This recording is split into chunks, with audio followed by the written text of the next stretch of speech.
Good morning, students. This is Shubham Kumar Panchal from Gurukulam Public Schools. How are you? I hope you all will be fine. ठीक है बच्चों, आपके school में किताबें available है, books available है, जल्दी से जल्दी उन्हें कलेक्ट कर लीजिएगा ताकि आपको पढ़ने में आसानी हो। पिछली वीडियो में बच्चों हमने पोलर रीजन्स के बारे में पढ़ा था, जिसमें हमने पोलर बियर के अडेप्टेशन के बारे में पढ़ा था। आज हम पेंगुइन के अडेप्टेशन के बारे में पढ़ेंगे। पेंगुइन भी पोलर रीजन में ही रहता है, तो देखते हैं वो पोलर रीजन में कैसे सर्वाइव करता है। Another well known animal living in the polar region is the penguin, यानी जो दूसरा जाना माना जानवर है जो पोलर रीजन में रहता है वो कौन सा है? पेंगुइन है।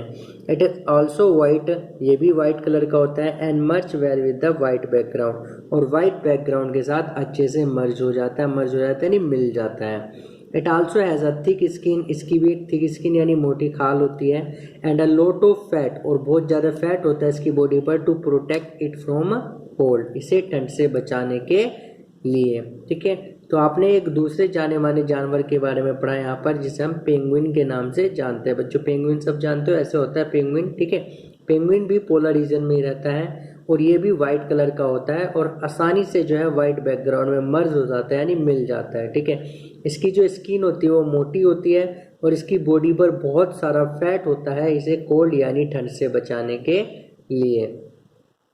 You may have seen pictures of penguins huddle together, आपने कुछ पेंगुइन्स की पिक्चर देखी होगी जो हडल करते हैं यानी एक दूसरे को गले लगाते हुए मिलते हैं। ठीक है, हडल करते हुए मिलते हैं। This they do to keep warm, इस तरीके से खुद को क्या करते हैं? गर्म रखते हैं। क्या करते हैं? इस तरीके से खुद को गर्म रखते हैं। Recall how warm you feel when you are in a hall full of people, ध्यान कीजिएगा कि आप कितना गर्म महसूस कर रहे थे जब आप एक लोगों से भरे हुए हॉल में बैठे हुए थे। ठीक है, हॉल मतलब कोई भी बड़ा सा कमरा जिसमें हॉल। ठीक है, तो आपने यहाँ पर पढ़ा दूसरा एक जानवर जो कि पोलर रीजन में रहता है, उसका नाम है पेंगुइन, जिसके अडेप्टेशन के बारे में हम यहाँ पर डिस्कस करेंगे। ठीक है, पेंगुइन जो है वो भी वाइट कलर का होता है, जिससे वाइट बैकग्राउंड में आसानी से मर्ज हो जाता है। इसकी मोटी खाल होती है, और इसके बॉडी पर बहुत सारा फैट होता है जो इसे ठंड से बचाता है। ठीक है, कोई पेंगुइन्स जो है खुद को गर्म रखने के लिए एक दूसरे को हडल करते रहते हैं, यानी एक दूसरे को गले लगाते रहते हैं। ठीक है, या चिपटे रहते हैं एक दूसरे से। ठीक है, आगे देखते हैं। लाइक पोलर बियर्स की तरह penguins are also good swimmers, penguin भी जो है अच्छे स्विमर यानी तैराक होते हैं। यानी आपने पढ़ा था पोलर बियर जो होता है एक अच्छा स्विमर होता है, तो इसी तरह पेंगुइन भी अच्छे स्विमर होते हैं। देयर बॉडीज आर स्ट्रीमलाइन, उनकी जो बॉडी यानी शरीर होता है वो स्ट्रीमलाइन मतलब नौकाकार होता है, जैसे नाव का आकार होता है, नाव की शेप होती है ना, जैसे दोनों तरफ से नुकीली सी बीच में फैली सी, ऐसी पेंगुइन का आकार होता है। And their feet have webs, और उनके फीट जो होते हैं उन पर वेब्स यानी जाल होते हैं, मेकिंग देम गुड स्विमर, जिससे वो अच्छे स्विमर बन जाते हैं। यानी उनके पैरों के बीच में जगह नहीं होती है, जो उनके पैर हैं इनकी उंगलियों के बीच में जगह नहीं होती, यहाँ पर वेब होता है यानी जाल लगा होता है, जिससे वो अच्छे स्विमर बन सकते हैं या बन जाते हैं। Other animals living in the polar regions are many type of fishes, अन्य जानवर जो पोलर रीजन में रहते हैं वो कई तरह की फिशेज यानी मछलियाँ होती है। मस्क ऑक्सेन, ये एक तरह का बैल होता है। रेनडियर यानी बारहसिंगा, फोक्सेज लोमड़ी, सील वेल मछली होती है, एंड बर्ड्स और पक्षी। तो अभी तक आपने पढ़ा कि पोलर बियर की तरह पेंगुइन भी एक अच्छा स्विमर होता है। ठीक है, और इसकी बॉडी स्ट्रीमलाइन होती है। कैसी होती है बच्चों? स्ट्रीमलाइन यानी नाव की जैसी होती है, और इसके फीट यानी पैरों में क्या होता है? वेब्स होते हैं। क्या होते हैं? वेब्स, जो कि इसे एक अच्छा स्विमर बनाते हैं। दूसरे जानवर जो पोलर रीजन में पाए जाते हैं वो होती है फिशेज होती है कई तरह की। मस्क ऑक्सेन पाया जाता है, रेनडियर्स पाए जाते हैं, फोक्सेज, सील्स, वेल्स और बर्ड्स पाए जाते हैं। It is to be noted, ये ध्यान देने लायक है, that while fish can remain under cold water for long, कि मछलियां जो है वो लंबे समय तक पानी के अंदर रह सकती हैं। Birds must remain warm to survive, लेकिन पक्षी जो है उन्हें मस्ट वार्म यानी गर्म रहना पड़ेगा, सर्वाइव यानी जीवित रहने के लिए। They migrate to warmer region, वे माइग्रेट यानी प्रवास कर जाते हैं, चले जाते हैं वार्मर रीजन यानी गर्म इलाकों में। व्हेन विंटर सेट इन, जब सर्दियां हो जाती है, यानी जब सर्दियां हो जाती है तो वो गर्म इलाकों में चले जाते हैं। They come back after the winter is over, और वो वापिस आ जाते हैं जब विंटर खत्म हो जाती है यानी सर्दियां खत्म हो जाती है। ठीक है, तो यहाँ पर आपने पढ़ा कि जो दूसरे जानवर पोलर रीजन में रहते हैं वो कई तरह की मछलियां हैं, मस्क ऑक्सन है, रेनडियर्स है, फोक्सेस है, सील्स है, वेल्स और बर्ड्स है। मछली जो होती है वो पानी में बहुत लंबे समय तक रह सकती है, यानी पानी के नीचे बहुत लंबे समय तक रह सकती है, ठीक है। और पक्षी जो होते हैं उन्हें अपने आप को जीवित रखने के लिए गर्म रखना पड़ता है। तो क्या करते हैं, जब सर्दियां आती है यानी विंटर शुरू होती है तो वो गर्म इलाकों में चले जाते हैं, और जब सर्दियां खत्म हो जाती है तो वो उन इलाकों में वापस आ जाते हैं। यू नो प्रोबेबली, शायद आप जानते हो, that India is one of the destination, भारत एक गंतव्य है, ऑफ मैनी दीज बर्ड, भारत ऐसी कई सारे पक्षियों के पहुंचने की जगह है, यानी भारत में कई सारे ऐसे पक्षी आते हैं जिन्हें माइग्रेट बर्ड या प्रवासी पक्षी कहते हैं। यू मस्ट हैव सीन और हर्ड, आपने जरूर देखा होगा या हर्ड सुना होगा, about the Siberian crane, Siberian crane यानी साइबेरियन सारस के बारे में सुना होगा। साइबेरिया एक देश है, ठीक है, वहां से क्रेन यानी सारस आता है। डेट कम्स फ्रॉम साइबेरिया, जो साइबेरिया से आता है, टू प्लेसेस स्थानों पे, लाइक भरतपुर इन राजस्थान, जैसे राजस्थान में भरतपुर है, एंड सुल्तानपुर और हरियाणा, और हरियाणा के सुल्तानपुर में आता है, and some wetlands of north east and some other parts of India, और नॉर्थ ईस्ट यानी उत्तर पूर्व के कुछ वेटलैंड यानी गीले मैदानों पर आता है, and some other parts of India, और भारत के अन्य भागों में। यानी आपने पढ़ा कि फिश जो है वो अपने आप को गर्म रखने के लिए पानी के नीचे रहती है लंबे समय तक, पानी के अंदर रहती है लंबे समय तक, जिससे वो खुद को गर्म रखती है, सर्दियों में बचा कर रखती है। लेकिन पक्षियों को अपने आप को गर्म जीवित रखने के लिए गर्म रखना पड़ता है, तो इसके लिए क्या करते हैं, वो जब सर्दियां आती है तो अपने इलाकों को छोड़कर किसी गर्म इलाके पर चले जाते हैं, ठीक है, और जब सर्दियां खत्म हो जाती है तो वापस अपने इलाकों में वापस आ जाते हैं। भारत जो है ऐसे कई सारी पक्षियों की डेस्टिनेशन है जो सर्दियों में यहाँ पर आ जाते हैं, हमारे यहाँ गर्मी रहती है उस समय, तो यहाँ पर आ जाते हैं जिससे उन्हें यहाँ पर गर्मी मिलती है। ऐसे ही एक पक्षी है जिसका नाम है साइबेरियन क्रेन, जो साइबेरिया से आता है, और कहाँ पर आता है, राजस्थान के भरतपुर में और हरियाणा के सुल्तानपुर में। इसके अलावा नॉर्थ ईस्ट के कुछ वेटलैंड्स में भी आता है, साथ ही साथ भारत के अन्य और भागों में भी वो आता है। समझे इतनी बात। उसके बाद देखेंगे ऐसा होता भी, देखो साइबेरियन क्रेन देख लीजिए। डिड यू नो में लिखा है, some migratory birds travel as much as 15,000 kilometre to escape the extreme climatic condition at home, यानी कुछ प्रवासी पक्षी ऐसे होते हैं जो अपने घर पर अत्यधिक जलवायु स्थिति से बचने के लिए लगभग 15,000 किलोमीटर तक ट्रैवल करते हैं, यानी 15,000 किलोमीटर तक दूर जाते हैं।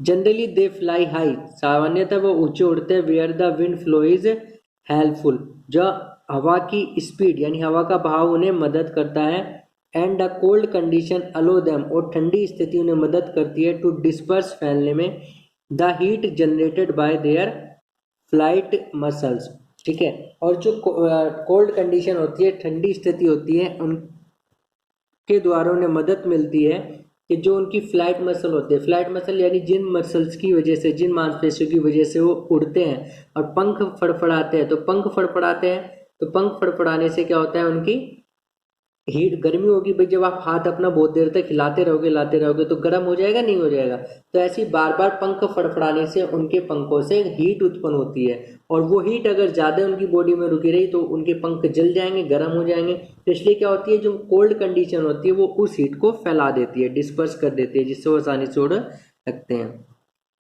But how these birds travel to the same place, लेकिन कैसे ये पक्षी वापिस उसी स्थान पर चले जाते हैं एक साल के बाद, इज स्टील मिस्ट्री, ये अभी तक एक रहस्य है कि किसी स्थान से पक्षी आते हैं और एक साल के बाद उसी स्थान पर वापिस से चले जाते हैं, और फिर वापस अगले साल यहीं पर आते हैं और फिर उस स्थान पर वापस चले जाते हैं। तो अपने आप में एक रहस्य है कि पक्षी वो रास्ता कैसे मैनेज करते हैं, डायरेक्शन कैसे ढूंढते हैं। यहाँ पर आपने पढ़ा कि कुछ माइग्रेटरी बर्ड ऐसे होते हैं जो इन कोल्ड कंडीशन से बचने के लिए लगभग 15,000 किलोमीटर तक ट्रेवल करते हैं। सामान्यतः ये पक्षी जो होते हैं वो ऊंचाई पर उड़ते हैं। क्यों ऊंचाई पर क्यों उड़ते हैं? क्योंकि हवा के बहाव से इन्हें उड़ने में मदद मिलती है, और साथ ही साथ जो इनके पंखों को फड़फड़ाने से जो गर्मी उत्पन्न होती है वो ठंडी स्थिति की वजह से फैल जाती है, जिससे इनके पंख बचे रहते हैं। लेकिन ये पक्षी बार बार एक साल दर साल कहीं से आते हैं और वापस उसी स्थान पर चले जाते हैं। तो कैसे ये ट्रैवल करते हैं, कैसे इन्हें रास्ता पता चलता है, ये आज भी एक मिस्ट्री है।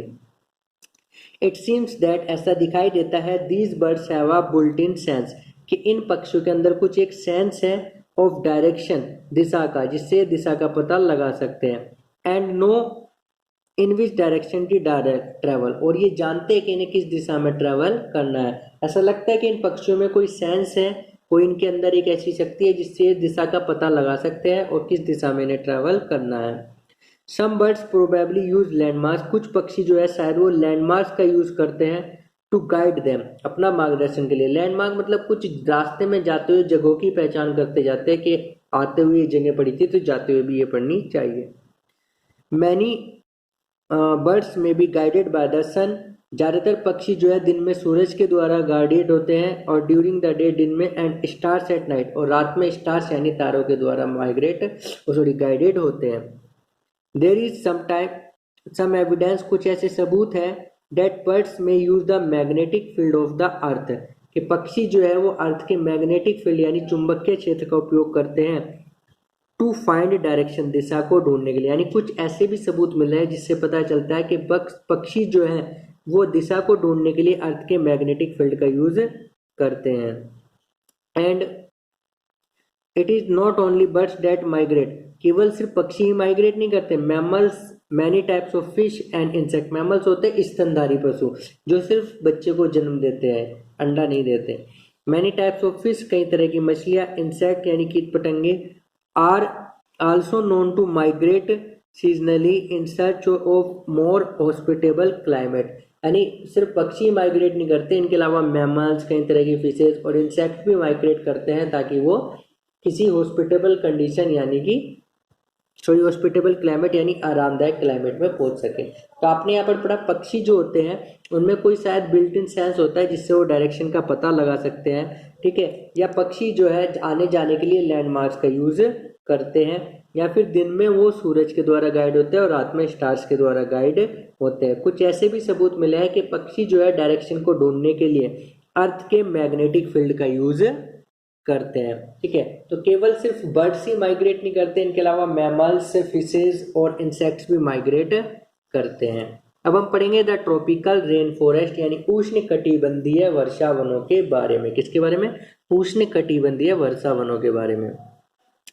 द ट्रॉपिकल रीजन है जनरली अ हॉट क्लाइमेट, जो ट्रॉपिकल रीजन होता है यानी उष्ण कटिबंधीय जो इलाका होता है वहां पर कैसा क्लाइमेट होता है? हॉट क्लाइमेट यानी गर्म जलवायु होती है। बिकॉज ऑफ इट्स लोकेशन, स्थिति की वजह से अराउंड द इक्वेटर, क्योंकि ये इक्वेटर के भूमध्य रेखा के पास स्थित है, इसलिए ट्रॉपिकल रीजन का क्लाइमेट कैसा होता है? हॉट होता है। क्यों होता है ट्रॉपिकल रीजन का क्लाइमेट हॉट? क्योंकि ये इक्वेटर के पास स्थित है। Even in the coldest month, बल्कि ठंडे महीनों में, ठंडे से ठंडे महीनों में भी the temperature is generally higher than about 15 degree Celsius, बल्कि जो सबसे ज़्यादा ठंडा मंथ होता है उसमें भी यहाँ का टेम्परेचर 15 डिग्री सेल्सियस से ज़्यादा होता है।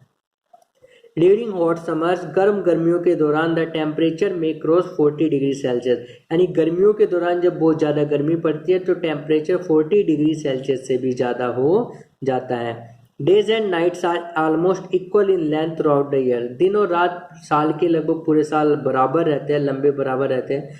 These regions get plenty of rainfall, in region, इन इलाकों में बहुत ज़्यादा बारिश होती है। An important feature of this region is, इस इलाके का सबसे महत्वपूर्ण विशेषता क्या है? Is the tropical rain forest, यानी उष्ण कटिबंधीय वर्षा वन, यानी इन इलाकों की एक महत्वपूर्ण विशेषता है उष्ण कटिबंधीय वर्षा वन। तो आपने ट्रॉपिकल रीजन के बारे में पढ़ा कि ट्रॉपिकल रीजन जो होता है वहाँ का क्लाइमेट कैसा होता है? हॉट होता है। क्यों होता है हॉट? क्योंकि ये इक्वेटर के पास स्थित होता है, बल्कि ठंडे, सबसे ठंडे महीने में भी यहाँ का टेम्परेचर 15 डिग्री सेल्सियस से ज़्यादा रहता है, और बहुत ज़्यादा गर्मी में यहाँ का टेम्परेचर 40 डिग्री सेल्सियस से ज़्यादा हो जाता है। दिन और रात की लंबाई लगभग पूरे साल बराबर ही रहती है, और ट्रॉपिकल रीजन की एक सबसे महत्वपूर्ण विशेषता है यहाँ के ट्रॉपिकल रेन फॉरेस्ट यानी उष्ण कटिबंधीय वर्षा वन। ट्रॉपिकल रेन फॉरेस्ट, उष्ण कटिबंधीय वर्षा वन आर फाउंड, पाए जाते हैं in western Ghat and Assam in India, Bharat में कहाँ पर पाए जाते हैं? वेस्टर्न घाट में और असम में। साउथ ईस्ट एशिया में पाए जाते हैं, सेंट्रल अमेरिका में एंड सेंट्रल अफ्रीका में। Because of continuous warmth and rain, continuous यानी लगातार वार्म गर्मी एंड रेन की वजह से, यानी लगातार बारिश और गर्मी की वजह से दिस रीजन सपोर्ट, ये इलाका सपोर्ट यानी समर्थन देता है wide variety of plants and animal, यानी यहाँ पर लगातार बारिश होती रहती है और गर्मी पड़ती रहती है, जिसकी वजह से यहाँ पर कई किस्म के पौधे और जानवर पाए जाते हैं। The major type of animal living in the rain forest, ये मुख्य प्रकार के जानवर जो है रेन फॉरेस्ट में पाए जाते हैं वो है monkeys, apes, gorillas, tigers, elephants, leopards, lizards, snakes, birds and insect. ठीक है, तो ट्रॉपिकल रेन फॉरेस्ट जो है वो इंडिया में कहाँ पर पाए जाते हैं? वेस्टर्न घाट में और असम में। और कहाँ पर पाए जाते हैं? South east Asia, central America, central Africa में पाए जाते हैं। अब क्योंकि यहाँ पर लगातार बारिश होती रहती है और गर्मी होती है बहुत ज़्यादा, तो इसकी वजह से यहाँ पर कई किस्म के पौधे और जानवर पाए जाते हैं। रेन फॉरेस्ट में जो मुख्य प्रकार के जानवर पाए जाते हैं वो है monkeys, apes, gorillas, tigers, elephant, leopards, lizard, snakes, birds and insect. Let us read about the adaptation of these animals to a hot humid climate. ठीक है, ट्रॉपिकल रेन फॉरेस्ट का क्लाइमेट कैसा होता है? Hot and humid. तो आप पढ़ते हैं कि कैसे ये जानवर अपने आप को एक हॉट एंड ह्यूमिड क्लाइमेट के अडेप्ट करते हैं, हिसाब से अडेप्ट करते हैं यानी अनुकूल बनाते हैं। The climatic condition in rain forest, यानी जलवायु स्थिति जो होती है रेन फॉरेस्ट में, आर हाईली सूटेबल, बहुत ज़्यादा सूटेबल होती है, उपयोगी होती है, for supporting an enormous number and a variety of animal. यानी जो रेन फॉरेस्ट होती है वहाँ की क्लाइमेटिक कंडीशन जो है बहुत ज़्यादा सूटेबल होती है कई किस्मों को जानवरों के रहने के लिए। Since the number are large, क्योंकि संख्या बहुत ज़्यादा है, कई सारे जानवर यहाँ पर रहते हैं। देयर इज इंटेंस कंपटीशन, तो बहुत ज़्यादा कंपटीशन होता है for food and shelter, food मतलब खाने के लिए और शेल्टर रहने की जगह के लिए, क्योंकि यहाँ पर कई सारे जानवर पाए जाते हैं तो रहने की जगह और खाने के लिए बहुत ज़्यादा कंपटीशन होता है। Many animals are adapted to living on the trees, कई जानवर ऐसे हैं जिन्होंने खुद को पेड़ों पर रहने लायक बनाया, यानी पेड़ों पर रहने के लिए अनुकूल बनाया। जैसे रेड आइड फ्रॉग, ये होता है रेड आइड फ्रॉग, लाल आंखों वाला मेंढक। हैज डेवलप्ड स्टिकी पैड, उसने विकसित किए स्टिकी पैड, स्टिकी मतलब चिपकदार, पैड मतलब पैरों के नीचे जो रहता है। ऑन इट्स फीट, इसके पैरों पर उसने स्टिकी पैड डेवलप किए हैं। To help it climb tree, जिससे ये पेड़ों पर चढ़ पाता है। ऑन विच इट लिव, जहाँ पर ये रहता है। ठीक है, तो जो रेड आइड फ्रॉग है इसने अपने पैरों पर स्टिकी पैड डेवलप किए हैं, जिसकी वजह से ये पेड़ों पर चढ़ पाता है जहाँ पर ये रहता है। To help them live on the trees, पेड़ों पर रहने में मदद करने के लिए। Monkeys have long tails, monkey जो होते हैं यानी बंदर जो होते हैं उनकी लंबी पूंछ होती है, टेल मतलब पूंछ होती है। तो ग्रेस्पिंग ब्रांचेस, ग्रेस्पिंग मतलब ब्रांचेस यानी टहनियों को जकड़ने के लिए, यानी आपको पता है बंदर पेड़ पर रहते हैं तो बंदरों के पेड़ पर रहने के लिए उनकी लंबी लंबी पूंछ होती है जिससे वो टहनियों को आराम से पकड़ सकते हैं। देयर हैंड्स एंड फीट, उनके हाथ और पैर जो होते हैं आर सच, ऐसे होते हैं, that they can easily hold on to the branches, जिससे वो टहनियों को आसानी से पकड़ सकते हैं। यानी उनके हाथ और पैर इस तरीके के होते हैं जिससे वो टहनियों को आसानी से पकड़ सकते हैं। तो यहाँ पर आपने पढ़ा, क्योंकि यहाँ पर जो ट्रॉपिकल रेन फॉरेस्ट में बहुत सारे जानवर पाए जाते हैं तो इसी वजह से यहाँ पर शेल्टर और फूड का एक कंपटीशन है। ठीक है, एनिमल जो है उन्होंने खुद को यहाँ रहने लायक बनाया है। जैसे रेड आइड फ्रॉग है, उसने अपने क्या डेवलप किया, अपने पैरों पे स्टिकी पैड डेवलप किया है जिससे वो पेड़ों पर चढ़ पाता है और वहाँ रहता है। ऐसी मंकी जो पेड़ों पर रहते हैं उनकी लंबी लंबी पूंछ होती है जिससे वो टहनियों को आसानी से जकड़ कर रखते हैं। उनके पैर और हाथ कुछ इस तरीके से बने होते हैं जिससे उनकी टहनियों पर आसानी से पकड़ बन जाती है। As there is competition for food, क्योंकि भोजन के लिए कंपटीशन है। Some animals are adapted to get food not easily reachable. ठीक है, यानी क्योंकि क्या है कि फूड के लिए बहुत ज़्यादा कंपटीशन है तो कुछ जानवर ऐसे अडप्ट हुए हैं, इस अनुकूल बने हैं कि वो आसानी से ना मिलने वाले भोजन तक पहुंच पाते हैं। ठीक है, क्या पढ़ा आपने कि क्योंकि फूड का कंपटीशन बहुत ज़्यादा है तो कुछ जानवरों ने अपने आप को इस अनुकूल बनाया है जिससे वो आसानी से ना मिलने वाले भोजन तक पहुंच पाते हैं। आई स्ट्राइकिंग एग्जाम्पल, एक तुरंत का जो उदाहरण है, is that of the bird toucan, एक पक्षी है जिसे टुकान बोलते हैं।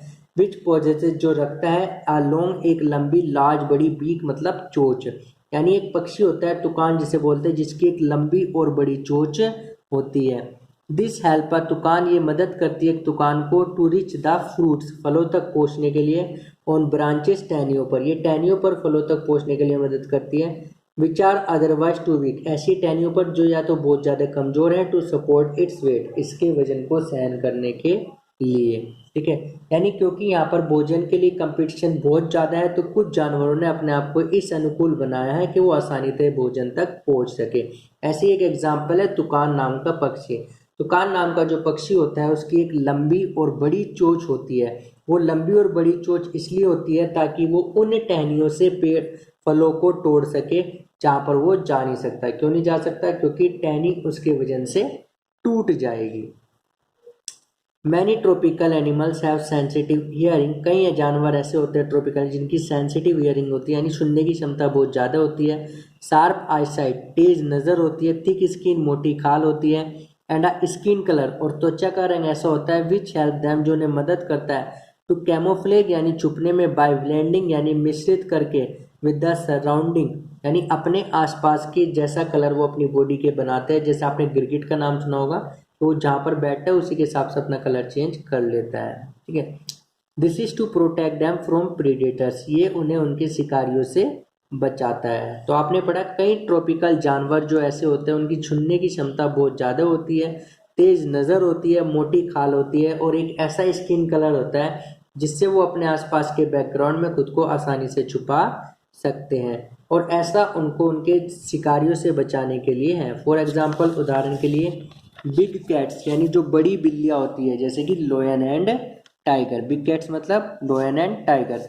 हैव थिक स्किन, उनकी मोटी खाल होती है। एंड सेंसिटिव हियरिंग, और सुनने की क्षमता बहुत तेज होती है।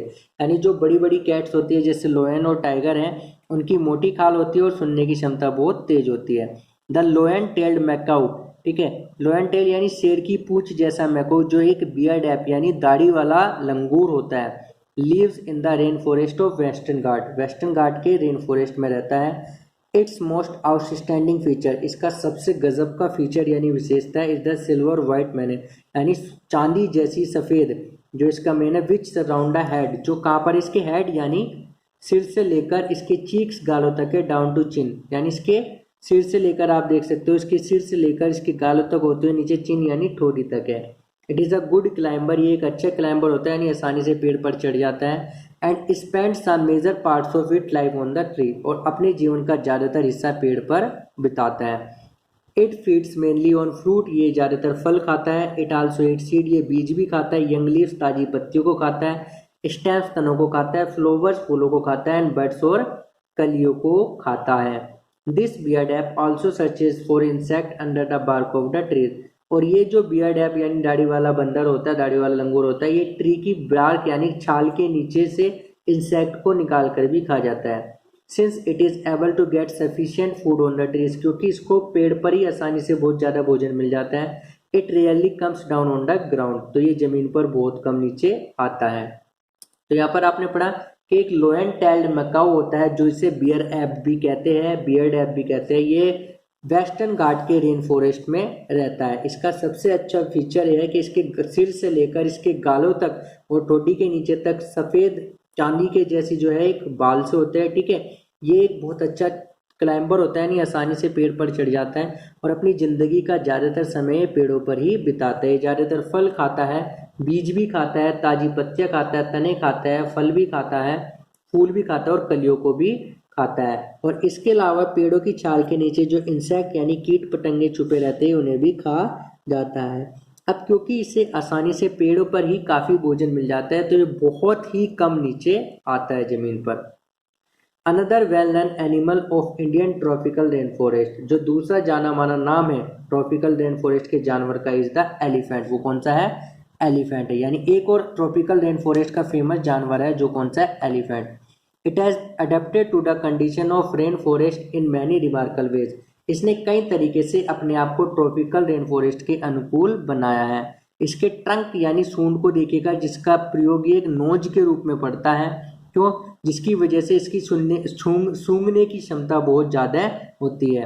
यानी हाथी की जो सूंड होती है, ट्रंक, उसको ट्रंक बोलते हैं, इसका प्रयोग ये नाक के रूप में करता है। इस वजह से इसकी सूंघने की क्षमता बहुत ज़्यादा होती है। The trunk is also use by it for picking up the more, ठीक है, यानी ट्रंक का यूज ये कुछ चीज़ों को उठाने के लिए भी करता है। मोरओवर इसके अलावा इट टस्क आर मॉडिफाई, इसके जो दांत होते हैं, टस्क मतलब हाथी दांत, मॉडिफाइड यानी रूपांतरित होते हैं। This can tear the bark of tree, जिससे पेड़ों की छाल को फाड़ सकता है। एलिफेंट लव टू ईट, जिसे हाथी खाना पसंद करते हैं। So the elephant is able, इसलिए एलिफेंट यानी हाथी लायक है to handle the competition for food, जिसकी वजह से हाथी जो है वो फूड यानी भोजन के कंपटीशन को आसानी से हैंडल कर सकता है। Rather well large ears of the elephant, हाथी के जो बड़े बड़े कान होते हैं, help it to hear even very soft sound, जो हाथी के बड़े बड़े कान होते हैं इसे बहुत ही धीमी ध्वनि सुनने में भी मदद करते हैं। They also help the elephant to keep in the hot and humid climate of rain forest, ये एलिफेंट को कीप कोल्ड यानी ठंडा रखने में भी मदद करते हैं इस हॉट एंड ह्यूमिड क्लाइमेट में। ठीक है, तो एक और अन्य एग्जाम्पल रेन फॉरेस्ट का जो कैसे अडेप्ट करता है अपने आप को, वो है एलिफेंट। एलिफेंट जो कि जो ट्रंक होती है यानी जो सूंड होती है उसका यूज यो एक नोज के रूप में करता है, जिसकी वजह से इसकी सूंघने की क्षमता बहुत ज़्यादा होती है। ठीक है, इसके अलावा ये अपनी ट्रंक का यूज चीज़ों को उठाने के लिए भी करता है। इसके टस्क यानी दांत जो होते हैं वो मॉडिफाइड टीथ होते हैं यानी रूपांतरित दांत होते हैं, जिससे पेड़ों की छाल को फाड़ सकता है, जिसे ये खाना बहुत पसंद करता है। ठीक है, इन चीज़ों की वजह से हाथी जो है वो फूड के कंपटीशन को आसानी से हैंडल कर सकता है। ठीक है, इसके बाद इसके जो बड़े बड़े कान होते हैं ये इसको बहुत ही हल्की आवाज़ सुनने में मदद करते हैं, साथ ही साथ इसको ये रेन फॉरेस्ट की हॉट एंड ह्यूमिड क्लाइमेट में ठंडा भी रखते हैं। तो ये आपका चैप्टर यहीं पर समाप्त होता है। अगर कोई आपको डाउट हो तो आप मुझसे व्हाट्सएप ग्रुप में कंसर्न कर सकते हैं। Thank you everyone.